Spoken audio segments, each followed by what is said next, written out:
Did you know? Just one chisel strike, yes, just one, from Michelangelo changed the entire history of Western art? Imagine this. You stand in the middle of Florence's square, Italy, the ancient cobblestone streets, the sunlight gently slipping through the red rooftops, and hundreds of people gathered. They're not here for a religious ceremony, nor for the appearance of a king. They're here to admire a statue, a sculpture. But not just any sculpture that would make the entire city fall silent. In the center, a massive block of marble, once discarded, once deemed useless, has now become the focal point of the world. Inside that stone, Michelangelo saw something no one else could see, an angel trapped in the cold stone. "I don't sculpt statues, I free the soul from the stone," he once said. And then, clang, the first strike of the chisel echoed. No one knew what he was thinking at that moment. But from that second on, the world would never be the same again. Michelangelo wasn't just an artist, he was a rebel, a challenger to all norms, a warrior in the world of stone, brushes, faith, and emotion. In his time, art wasn't about self-expression, it was controlled, shaped by the church, by power. An artist was simply a servant to larger wills. But Michelangelo? No, he didn't create art to serve. He created art to liberate. Pope Julius II asked Michelangelo to come to the Vatican to paint the Sistine Chapel ceiling. But Michelangelo wasn't a painter, he was a sculptor. He hated the idea of painting. He refused, he argued, he fought. But then he accepted. Not out of obedience, but because he wanted to prove that even the heavens could be a stage for free creativity. And he did the impossible. For 4 years, he painted alone. No team, no support tools, no detailed plans. Just Michelangelo, a brush, paint, and a ceiling nearly 21 meters high. He lay on his back for hours. Every day, in pain, in sweat, in utter silence between light and death. Drops of paint fell into his eyes, his mouth, his heart. But he continued. When the Sistine ceiling was completed, no one could believe it was painted by a man who wasn't a painter. The creation of God, the central painting, just with the touch of a hand between Adam and God, was enough to shake the world. Every figure in it wasn't just a shape. They were souls in motion, living, whispering something to each person who gazed at them. But that's not all. Before the Sistine, Michelangelo had created David, a statue that is still considered one of the greatest masterpieces of Western art. That block of marble had been abandoned by 2 other sculptors because it was too hard, too flawed, too ruined. Michelangelo accepted it, and after 2 years, he turned the nameless block into a symbol of courage and freedom. David in Michelangelo's hands had no armor, no weapons, no supernatural strength, just a body brimming with life and a gaze looking forward, cold, determined, and ready to face whatever comes. Not a mythical warrior, but a man. Michelangelo didn't carve statues, he carved a moment. The moment when David was about to throw the stone at Goliath. The moment when all of history was focused in his eyes. You can learn sculpture, you can learn painting, but no one can teach you how to infuse emotion into stone. That's a gift. That's pain transforming into the pinnacle. And Michelangelo carried it in every cell of his body. What made him special wasn't his technique. It was his belief. He believed that art was the tool to understand oneself. It was the way to discover the essence of humanity. And it was the only place where immortality could exist. No one understood him. He lived alone, worked alone, slept on the floor, ate frugally. But every time his hand touched the stone, he became one with the soul trapped inside it. Michelangelo faced off against many popes, kings, and the most powerful figures of his time, but he never compromised, because he knew compromise in art is a crime. The world saw him as a genius, but he saw himself as a servant to a greater force, the power of beauty. Once, when asked why he still worked at nearly 80 years old, he replied, "I am still learning." A simple answer, but it was all that he represented. A journey that never ended. A mission that lasted until his last chisel strike. Michelangelo didn't just touch the stone, he touched the human heart, across time, across religion, across death itself. And from then on, art was no longer decoration, it became a voice. So if one day you find yourself lost in Florence or Vatican, or anywhere that bears the mark of Michelangelo, stop, look deep into the statue. You will see, not stone, but a gaze, a breath, a question. Have you lived truly? Because Michelangelo didn't just create art, he created a reminder that we, finite humans, can still leave something immortal. If we dare, if we have the courage to pick up the chisel and begin. Before Michelangelo, before David, before the Sistine Chapel ceiling became the sky of humanity, the world had been immersed in darkness. Let's turn back to the 15th century, a period called the Late Middle Ages. Back then, Europe wasn't filled with light, philosophy, or the sound of creative laughter. Instead, it was dominated by high walls, gloomy churches, and people bowing their heads in fear. For hundreds of years, art, which should have been an expression of the soul, had become a tool for serving power. Want to paint a picture? You must follow the church's rules. Want to carve a statue? Fine, but make sure it's not too real, not too human, not overshadowing the divine. Artists then were not creators, they were workers, following pre-made designs for the elite. The face of the Virgin Mary always had to look the same. The light couldn't shine from the human figure, but only from above, from God. No emotion, no shadows, no human aspirations, everything had to submit. But then something began to crack. In Florence, Venice, Rome, people began asking, why can't we understand God through humanity? Why can't we celebrate life through our own image? Why can't art depict the truth? And like a quiet but powerful storm, the Renaissance movement was born. Not loud, but profound. Not overthrowing with blood, but with thought, with philosophy, with science, and with art. Renaissance, the word means rebirth. But what was reborn? It was the rebirth of the spirit of freedom, of the individual, of reason, of beauty unbound. For the first time in centuries, humanity was placed at the center of the world. No longer mere sinful souls awaiting judgment, but beings of value, capable of thought, capable of feeling, capable of creating, and capable of reflecting that through art. At that time, names like Leonardo da Vinci, Botticelli, and Raphael began to emerge. They sparked something that hadn't existed before: the beauty of the body, the wonder of form, and the humanity in every glance. But among them, there was one name that stood out, one person who not only blended into the Renaissance, but pushed it to its utmost limit: Michelangelo Buonarroti. He was born in 1475, at the moment when Florence was awakening from the slumber of the medieval age. And from an early age, Michelangelo realized art should not be confined within the walls of the church. It must stretch out. It must break through limits, even the limits of God. You must understand, Florence at that time was a special city. It wasn't just a commercial hub. It was the cradle of new ideas. Families like the Medici funded artists.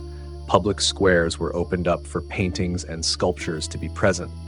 And people, for the first time, dared to talk about freedom, not only in politics, but also in the soul. It was here, in this place, that a young man named Michelangelo began his journey. While other artists tried to please their clients, Michelangelo chose to please the truth. He didn't carve statues to get paid. He didn't paint to be praised. He painted, he sculpted, he shaped, because he saw something inside the stone, inside the human, inside the era, that no one else could see.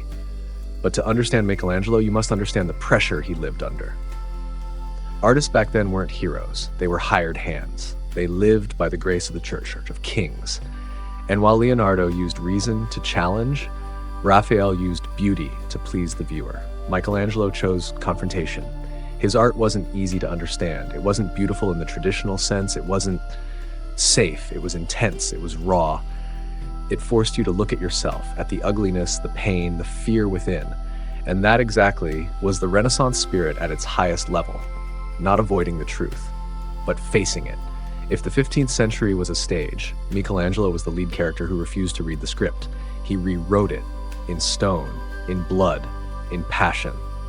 And because of him, art escaped from the church. It stepped into life. It became the voice of humanity. So when you hear the name Michelangelo, don't just think of an artist. Think of a person who lived in the darkness, but chose to shine in a way no one dared.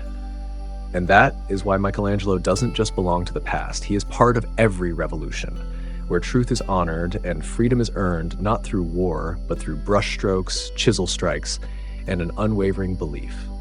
Florence, 1475. In a small village named Caprese, nestled in the Tuscan mountains, a child was born into a modest family of civil servants. They named him Michelangelo Buonarroti. No one knew that this child, frail, quiet, would later become one of the greatest geniuses in human history. But from a very young age, Michelangelo was unlike other children. While other children were lost in games, Michelangelo immersed himself in form, in light, in stone. When his family moved to Florence, the heart of the Renaissance, Michelangelo seemed to find a sky meant just for him. This city was a meeting point for ideas, for art, for people who lived for beauty. And there, his greatest love began: art. At just 13 years old, Michelangelo was sent to apprentice at the workshop of Domenico Ghirlandaio, a famous painter at the time. But only a few months later, Ghirlandaio had to admit, "I have nothing more to teach this boy." Michelangelo quickly caught the attention of the Medici family, one of the wealthiest and most influential families in Florence. He was taken to live at the Medici Palace, where philosophers, poets, scholars, and artists gathered. Here, Michelangelo not only studied sculpture, but also learned about Plato, Dante, philosophy, and the so-called soul of form. The poor boy from before now stood at the center of the world's intellectual life. But Michelangelo was not arrogant. He observed, he remembered, and he quietly created a new way of seeing art. Michelangelo's childhood was not peaceful. His mother passed away early. His father always wanted him to pursue a proper path, to become a lawyer or a civil servant, not an artist with his hands dirty from stone. But Michelangelo chose stone. He chose a path full of hardship. He spent his early years in solitude, carrying stones, preparing tools, and working for hours with precision. Each strike of his chisel didn't just create form, it awakened the soul trapped in the stone. At 21, Michelangelo created his first work that amazed the world, the Pietà, a statue depicting the Virgin Mary holding the body of Christ, a familiar theme, but Michelangelo rendered it with serenity, gentleness, and grace. The Virgin Mary does not weep, she grieves in silence. Christ is not a lifeless corpse, but the embodiment of beauty that has passed through pain. Many could not believe that such a young man could create such a masterpiece. And so, Michelangelo carved his name onto the work, something that almost no artist had dared to do at the time. Not out of arrogance, but to declare, "I did this." That masterpiece spread Michelangelo's name throughout Europe. But he didn't stop there. In 1501, Michelangelo returned to Florence to face a great challenge, a massive block of marble that had been abandoned for nearly 40 years. It was considered ruined, impossible to sculpt. 2 artists had given up on it, but Michelangelo did not. He looked at it and said, "I will free the person inside." For the next 2 years, Michelangelo sealed himself off in his workshop. He allowed no one in. He ate, slept, and lived with the stone. Only the sounds of chisel and hammer echoed each day, and then David was born. Unlike the mythical image of David, Michelangelo's David is a young man, naked, without armor, without weapons, only with a tense gaze and determination before battle, a body full of life, preparing for the fateful moment. David is not a symbol of muscular strength. He is a symbol of spirit, of courage, of choosing to confront something larger than oneself. It left Florence breathless. The statue was placed in the central square as a symbol of humanity and freedom. Michelangelo was not yet 30, but he had already reshaped the concept of art, of the human body, and of what truth means. Behind these masterpieces was a solitary man. Michelangelo never married, had no family, and lived in seclusion, living with an extreme discipline. Once it was discovered that he slept on the ground, not changing his clothes for weeks. He did not live to enjoy life. He lived to create.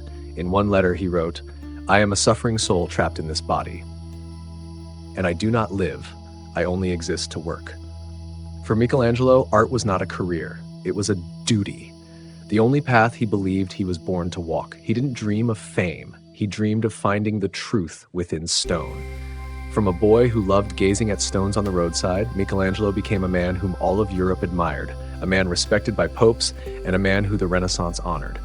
But he never stopped to bask in glory.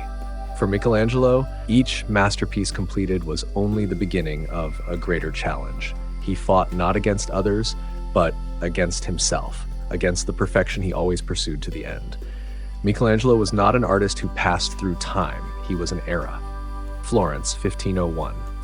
A white marble block, nearly 5 meters tall and weighing over 6 tons, stood alone in the courtyard of the Santa Maria del Fiore Cathedral. It was neither admired nor honored.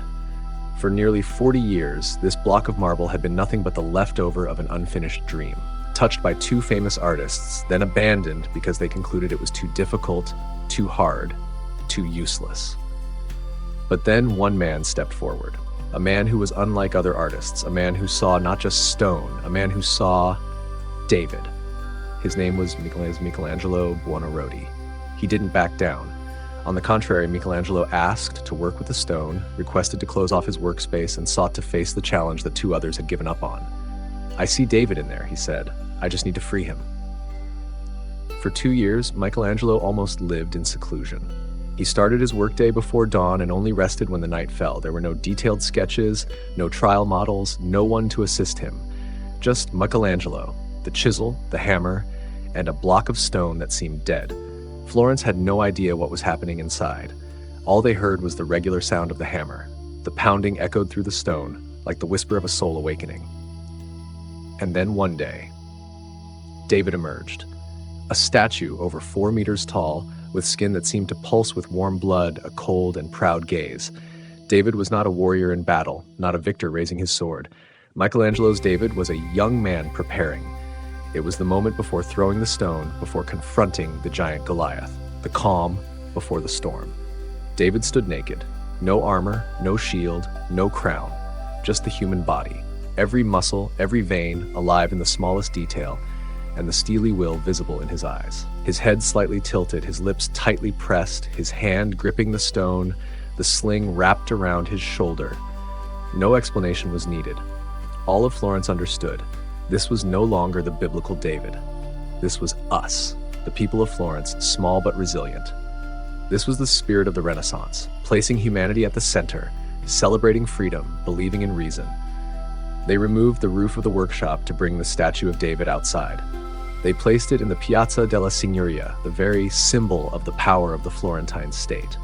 Now, right in the heart of the city, David stood proudly, like a declaration, "We do not bow our heads." Michelangelo carved David not only with his hands, but with his soul. Every blood vessel, every tendon, every muscle fiber taut as if breathing. The feet firmly planted on the ground, the knees slightly bent, the entire body ready to move at any moment. David was not just a masterpiece. David was a moment of choice. No one is born a hero. But sometimes we must decide, either step back or face it. And that moment, that decision, made history. There was debate. Some clergy argued that the statue was too bold, too provocative, but the people of Florence didn't need convincing. They saw themselves in David, naked, vulnerable, but full of dignity. And so, from a forgotten block of stone, Michelangelo created the eternal symbol of human courage. He did not sculpt a hero in victory. He sculpted a person in the moment of choice, and that is what makes it immortal. David stood there for over 300 years in the heart of Florence without a single caption.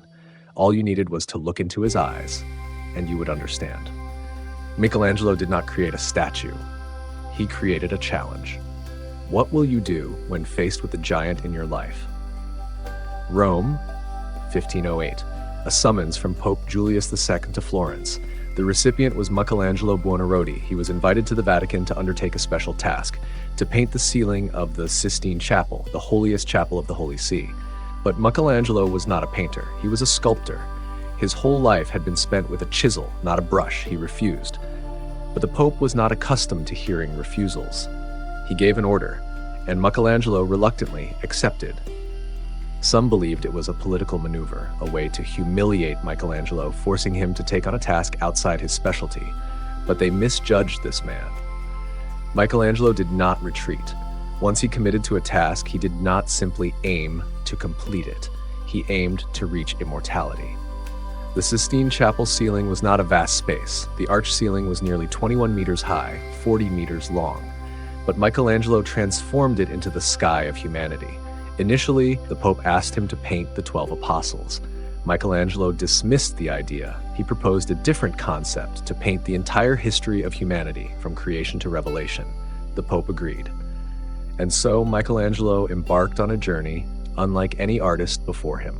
For 4 years, from 1508 to 1512, Michelangelo hung on scaffolding, his head tilted back, holding a brush, paint constantly dripping down his face, into his eyes, down his neck, soaking his hair. Every day he worked 12 to 16 hours in solitude, in pain, in absolute silence. He had no support team like Raphael. He had no detailed sketches like Leonardo. Michelangelo did everything himself. From building the frame, mixing the colors, calculating perspective, to painting each figure. He did not sleep in a bed. He slept beside the scaffolding. He didn't change clothes for weeks. Once, a friend visited and found him curled up like a living statue. But every stroke of his brush on that ceiling was rewriting the definition of art. The Sistine ceiling was not a painting, it was a whole universe. It began with the story of creation, when God created light, the seas, the sky, and the animals. Then came Adam, Eve, and the original sin. Then the story of Noah and the Great Flood. In the center of the ceiling, the painting that became a symbol of Western civilization. The creation of Adam. Two naked bodies, one of God, one of man, their hands reaching out, almost touching. Only a small gap remains, a spark about to ignite. And in that moment, Michelangelo said it all. Humanity is not passive. Humans are made in the image of God, with thought, with soul, with the power of choice. Each figure on the Sistine ceiling is full of strength. No longer are there plump, cherubic angels, no longer weak, sorrowful virgins. Here, even the angels have muscles, full of life energy. Michelangelo used the human body to depict the greatness of the spirit. He did not paint the supernatural. He painted the transcendence of human nature. But throughout that time, Michelangelo was tortured by his own ambition. He suffered from neck pain, eye inflammation, and spinal injuries. He wrote to a friend, "I have lost my vision. My face feels glued to the ceiling. My body is twisted like a bow. I just want to finish." But he did not stop, and after more than 1,100 continuous days of work, the Sistine Chapel ceiling was completed. On the day of the inauguration in 1512, the entire Holy See was silent. The Pope looked up, then bowed his head. The cardinals stood still. No one spoke for several minutes, because no one had ever seen anything like it. Michelangelo had transformed the ceiling into paradise, turned art into the language of faith, and made humanity, with all its flaws and nobility, the center of the universe. But perhaps the most extraordinary thing was, Michelangelo did not paint merely for beauty. He painted to question, to reflect. He painted humans as both noble and weak. He painted suffering prophets, contemplative women, children with their faces buried in fear. He painted the eternal inner struggle between good and evil, between light and darkness. And he left a gap between God's finger and Adam's finger. Because what happens next is up to us. Today, millions of people visit the Vatican every year just to look up at the Sistine Chapel ceiling. They do not only look at the colors, the composition, they are looking at themselves, reflected in the gaze of Adam, in the footsteps of Eve, in the unspoken whisper from the forms flying in the light. Because Michelangelo did not just paint religion, he painted humanity in its solitude, its choices, and its hope. From a sculptor who was forced to paint, Michelangelo created the greatest masterpiece in Western painting. From a church ceiling, he created the paradise of intellect. From 4 years of pain and anguish, he left humanity a reminder. We are created in the image of God, so live as a miracle. In Florence, they once said, Raphael paints what people want to see. Leonardo paints what the intellect can understand. And Michelangelo, he paints what only the soul can feel. In an era of flourishing art where hundreds of painters and sculptors vied to create beauty, Michelangelo chose a path no one dared to take. He went against all aesthetic standards. While the rest of the Renaissance world was enamored with the golden ratio, classical harmony, and idealized beauty, Michelangelo painted life. He did not seek to embellish perfection. He sought to awaken the soul hidden within the form. And it is this that makes his art not only endure, but live through time. Michelangelo did not paint the human body according to the rules of anatomy, although he knew them well. The bodies in his paintings and sculptures were often stretched, twisted, pushed to the very limits of physicality, yet they were filled with inner energy. He did not follow standards because he was creating a new standard. Look at the statue of Moses, which he sculpted for Pope Julius II's tomb. Moses sits, but his body is tense as though preparing to rise. His deep-set eyes seem to peer through time. His arm grips the tablets of the law, his beard flowing like fire through stone. And on his head are 2 horns. Yes, Michelangelo, following an outdated translation of the Bible, sculpted Moses with horns. But instead of correcting it, he kept them. He didn't care about right or wrong. He cared about impact. His Moses wasn't a religious figure. He was a symbol of spiritual power, an ethical force exploding beneath a seemingly still exterior. Michelangelo once said, "Beauty is not in refinement, it is in truth."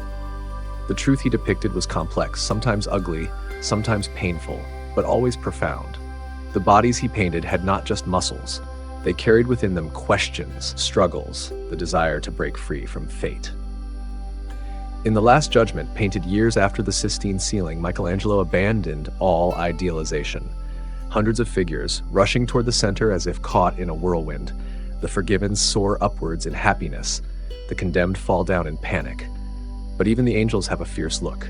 And God, not the gentle old man of tradition, but a figure full of wrath, his gaze like lightning, his arm raised as if judging the entire universe. People were afraid. Some clergy called for the removal of the work. But Michelangelo knew exactly what he was doing. He did not paint heaven. He painted the fragile line between heaven and hell, where each person stands. Michelangelo's works were not meant to be easily understood. They demanded the viewer to struggle with themselves. When he sculpted the Pietà Rondinini, his final work, people saw a Pietà unlike any other. No longer the technical perfection of the first Pietà. Here, the Virgin and Christ are almost merged, their forms rough, unfinished. But in that incompleteness, a deeply moving emotion emerges. Love, pain, the fusion of human and divine. Michelangelo rejected all outward perfection to show the rawness of emotion, as if he was saying, no beauty is more real than pain. It is precisely because he went against the standards that Michelangelo was often misunderstood and criticized. Some said he was too extreme. Some said his statues were too masculine, too unrealistic, but those people forgot he did not create bodies to be admired. He created them to ask questions. Who am I? What am I fighting against? Do I have the strength to overcome myself? Each body Michelangelo sculpted is a philosophy of life. Each gaze is a question without an answer. No one understood this more than Michelangelo himself. He was a man of endless doubt, of constant torment. He made, then destroyed, then remade. Throughout his life, he pursued perfection, knowing he would never achieve it. In one poem, he wrote, "I am the unfinished statue. My hands tremble when they reach the light. I see my image in the stone, and the stone never cries." For Michelangelo, art was not a career. It was not entertainment. It was not church decoration. It was a mirror reflecting life, weakness, holiness, misery, and the unspoken. He went against the current to move forward. He broke to rebuild. And in that otherness, he redefined what beauty is. Beauty that doesn't lie in the eyes of the beholder, but in what touches the heart. Today, when we step into a museum, looking up at the statues of David, Moses, or the Sistine ceiling, we may not fully understand his philosophy, but we feel it. We feel our chest tighten, we feel goosebumps rise, we feel life breathing from the stone, from the color, from the light, because Michelangelo did not paint the past, he painted us. Michelangelo Buonarroti, the genius of the Renaissance, who created monumental masterpieces from stone, color, and light, was not an artist easy to work with. Not only because he was a perfectionist, not only because he was difficult, but because he held an unwavering belief. Art must serve truth, not power. And it was this belief that led him into uncompromising conflicts with the most powerful figures in Europe at the time, including the Pope. Michelangelo worked for not just one but several popes, but two figures stand out: Julius II, the first to force him to paint the Sistine Chapel ceiling, and Paul III, who later demanded he paint the iconic Last Judgment. Two men, two popes, two supreme powers of the Vatican, yet both were powerless against Michelangelo's defiant temper. The first conflict began with a tomb. In 1505, Pope Julius II, a hard-nosed, warlike leader, summoned Michelangelo to Rome to construct a tomb for himself. This massive project was to include more than 40 marble statues with an unprecedented scale. Michelangelo immediately became captivated. He traveled across the Carrara quarries, handpicking each block of marble, hired ships to transport them to Rome, and began working day and night. But then the Pope changed his mind. He became engrossed in the construction of St. Peter's Basilica. And the tomb project was put on hold. No explanation, no compensation, no concern. Michelangelo was furious. He felt insulted, not just because of the wasted effort, but because of the disregard for art by someone who only cared about power. He wrote a letter to the Pope, questioning him. No reply. Michelangelo left Rome, returning to Florence, abandoning the project and abandoning his loyalty. The Pope was enraged, but Michelangelo was unafraid, because he believed that art was not a service, he was not a hired hand, he was a messenger to the soul of his time, and if he was to be seen as a tool, he would rather walk away. However, under political pressure and the persuasion of friends, Michelangelo eventually returned to Rome, but on one condition: he would be the one to make the decisions. After Julius II came Pope Leo X and Clement VII, two members of the Medici family. With them, Michelangelo had a more complicated relationship. Clement VII asked him to design a tomb for the Medici family members at the Medici Chapel in Florence. Michelangelo agreed, but faced difficulties as the family intervened too deeply. They wanted statues to look lifelike, they wanted religious symbols, they wanted to alter the composition, but Michelangelo, as usual, refused. He painted what he felt, not what others wanted to see. The result? He was criticized as arrogant, difficult to cooperate with, and undisciplined. But it was precisely because of this that works like Dawn, Dusk, Night, and Day in that chapel to this day are considered philosophical symbols in stone of the cycle of life and death. Without Michelangelo, that profound spiritual depth would not exist. Then, in 1536, Pope Paul III asked Michelangelo to return to the Sistine Chapel to paint the Last Judgment on the altar wall. Once again, Michelangelo stepped into the battle between art and power. It took him more than 5 years to complete the painting, nearly 400 figures in a surreal, chaotic scene. The living, the dead, angels, demons, souls rising, corpses falling. And at the center was an image of Christ no longer meek, but a muscular, angry man, his arm raised to judge all of humanity. Immediately, the painting caused a stir. Some cardinals criticized Michelangelo for painting so many naked bodies. Some called him a blasphemer, accused him of defiling God's house. A campaign to cover the painting began. Other artists were hired to paint clothes onto Michelangelo's figures. Some even suggested erasing the entire painting. Michelangelo sneered, and when someone asked him why he painted so many naked bodies, he replied, "Because nothing exposes the truth like a body that hides nothing. Because before the final judgment, we are all naked." For Michelangelo, art was uncensored truth. Whether a pope, a king, or the church, no one had the right to make him distort the truth to serve power. He once painted a portrait of a bishop who opposed him, with an angry face, a snake coiled around him, placing him in hell in the painting. When asked to remove it, Michelangelo replied, "There is no appeal in hell." These conflicts caused him to lose many friends, many opportunities, and even be isolated for years. But Michelangelo did not change course. He did not compromise. He did not bow his head. He lived simply, indifferent to fame. He refused glory. He never built villas, bought land, or hoarded gold. He spent most of his wealth on supporting his nephew, helping the poor, and continuing to create until his death at the age of 88. In a world where art was often controlled, used as a tool for propaganda, Michelangelo was a rare, independent voice. He did not create beauty to satisfy taste. He created art to force people to face themselves. And for that reason, he clashed. But for that reason, he became immortal. They called him a painter, sculptor, architect, poet. They called him the master of the Renaissance, the one who saw the angel in the stone. But if you ask Michelangelo Buonarroti, is he an artist or a warrior? The answer is not simple, because he didn't just create art.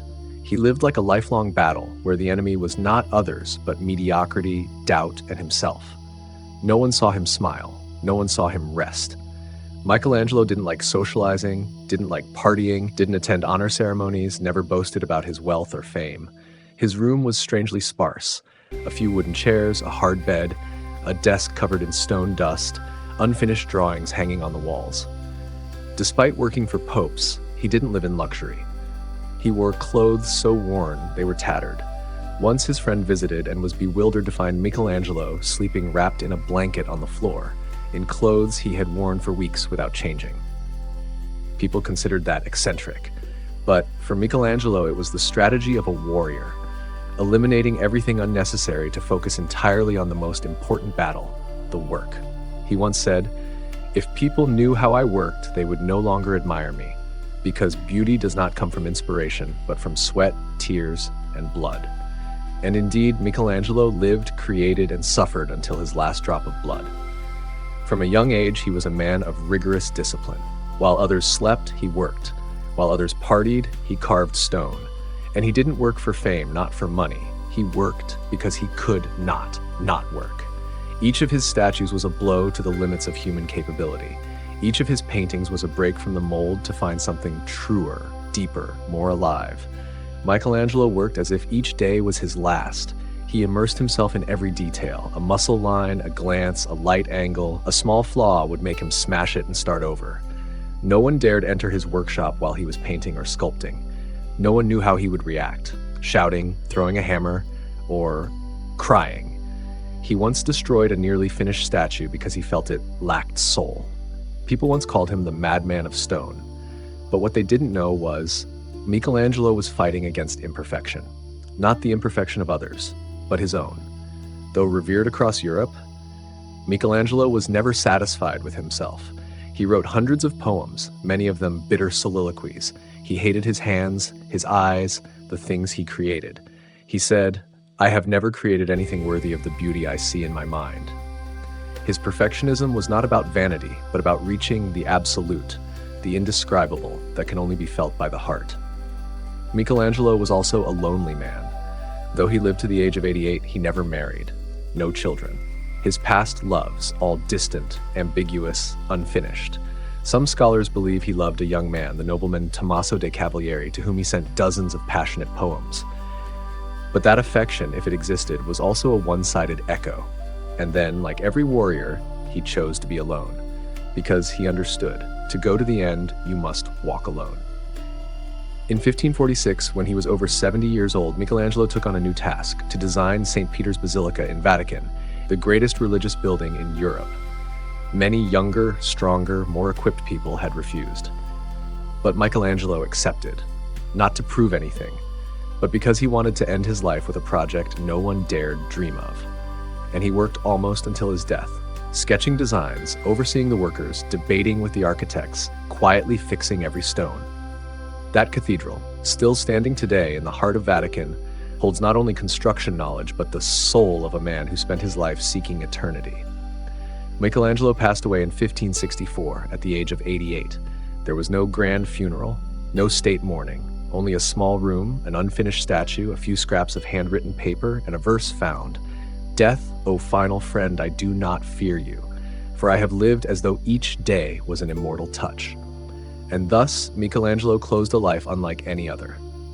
Not like a regular artist, not like a thinker, not like a mortal. He was the warrior of beauty. A man daring to live fully, austerely, stubbornly, painfully, only to touch something more sacred than religion, the belief that art, if sincere enough, can elevate humanity to eternity. When Michelangelo Buonarroti took his last breath in 1564, there were no fireworks to bid him farewell. No crowds crying out, no royal funeral, only a small dark room, a few unfinished sketches, and an artist who had lived every breath for his art. But Michelangelo did not need ceremonies to achieve immortality, because the legacy he left behind was not in his statues or paintings. The real legacy was a revolution of thought. Before Michelangelo, the world was one where art was constrained. The artist was merely a craftsman, not a thinker. Statues had to conform to the church's standards. Paintings had to reflect doctrine. The artist was not a storyteller, but merely a copyist of what was approved. Michelangelo appeared like a flame in the night. He didn't ask permission to paint the human form. He painted because he believed humanity deserved to be painted. He didn't wait for anyone's approval to speak his mind. He made every chisel stroke, every brush stroke, a personal declaration. And through that act, Michelangelo paved the way for an art that was free, human, modern.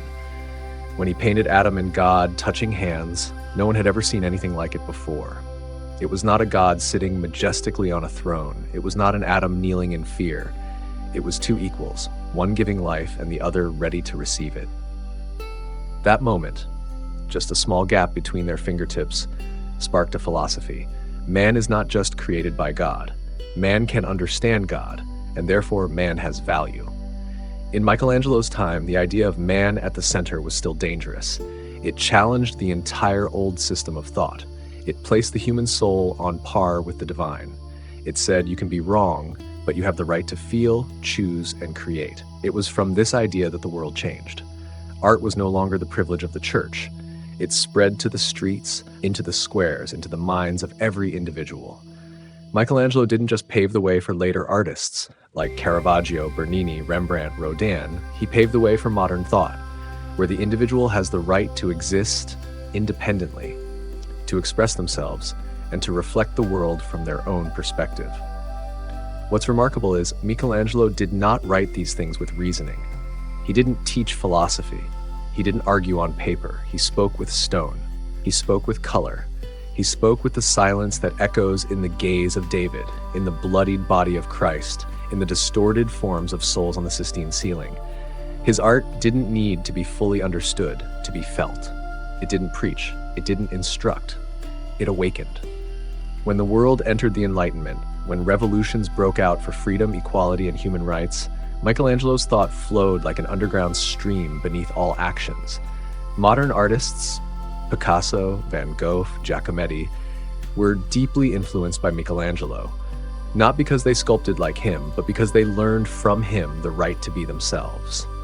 Today, when you stand in front of David in Florence, you don't need anyone to explain. You feel it. When you look up at the Sistine Chapel ceiling, you don't need to know all the Bible stories. You are still overwhelmed, still feeling something greater than yourself.